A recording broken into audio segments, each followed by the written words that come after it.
Hi students, welcome to spring quarter. Welcome to A&P II. So this means you must have made it through A&P I, or maybe you transferred in some credits and that's cool too. So welcome. Let's take a look at a couple things under your, let's start with the calendar tab. Everything that you need to do will be laid out right here. So you'll notice that every Tuesday you have a discussion due. Every Saturday you have to reply to one of your classmates' posts. And then everything else will be due on a Sunday, whether it's a quiz or a written assignment like a case study or a midterm or any other exam is going to be on that Sunday. With one exception, I'll go forward to, there's May, and then June. You'll notice that the end of the quarter is actually on a Friday. So that last week, our week 11, is a little bit short, so anything you do need to have done in week 11 is on that Friday.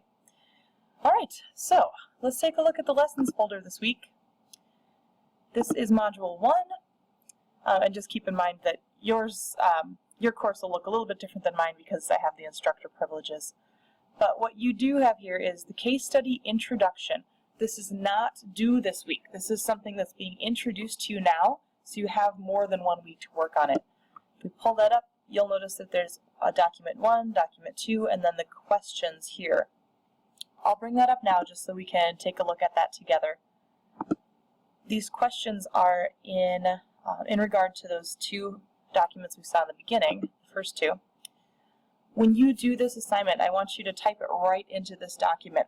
So if I was preparing this to be turned in, I would go right to the question I'm answering, hit enter, and you can either just, there's two ways you can do this. You can tab in, so you have the letter A there, or if you hit, let me go back up here, you hit shift and enter, you can have more room to type without having that formatting thrown off with the 1, 2, 3. But you would just go ahead and type your answer here.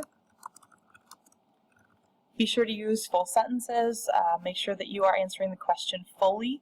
One of the biggest problems I've noticed in the past with these case studies is that students will sometimes answer one part of the question or two parts. Here's a good example. Lab results of a CBC normal, and then what's not normal. If you don't answer the whole thing, you're not going to get all the points. So make sure that you are being very detail-oriented when you're putting these together. Alright, and then always, always, always cite your sources. Some students like to cite their source right under their answer, and others like to include, I'll scroll down, include a second page or a last page that has all of the sources listed. Either one is fine with me. Just make sure that you're using the right format and that you're always citing your sources. That's so important. Alright, let me get rid of this. Go back to the course. Okay, and remember this is not due this week. You have 2 weeks to work on this. Your Module 1 again. What you do need to get done this week is your discussion.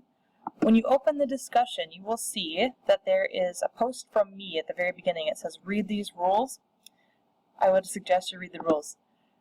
There's an important part here. This counts for at least 2 of your points for the week.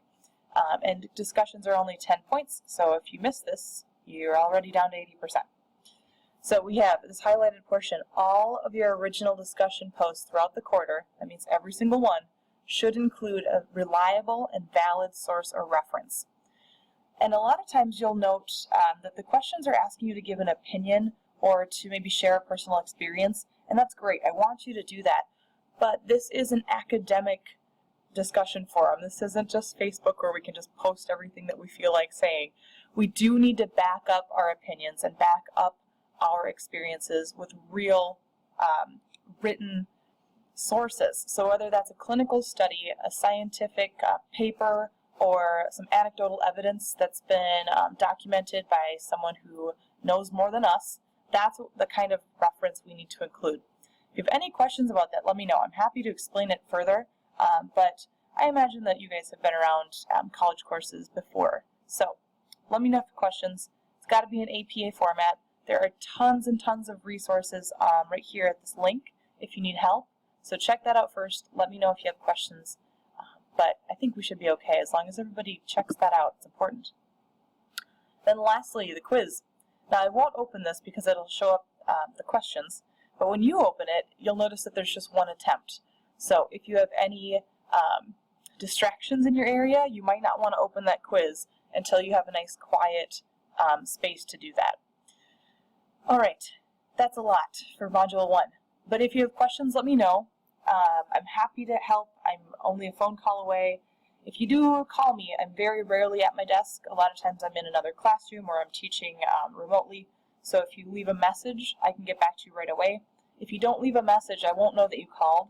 So an email might be best, or if you do call, make sure you leave that message so I know who you are and how to get back to you. All right, have a great week, and let me know if you have questions. I'm happy to help. Thanks.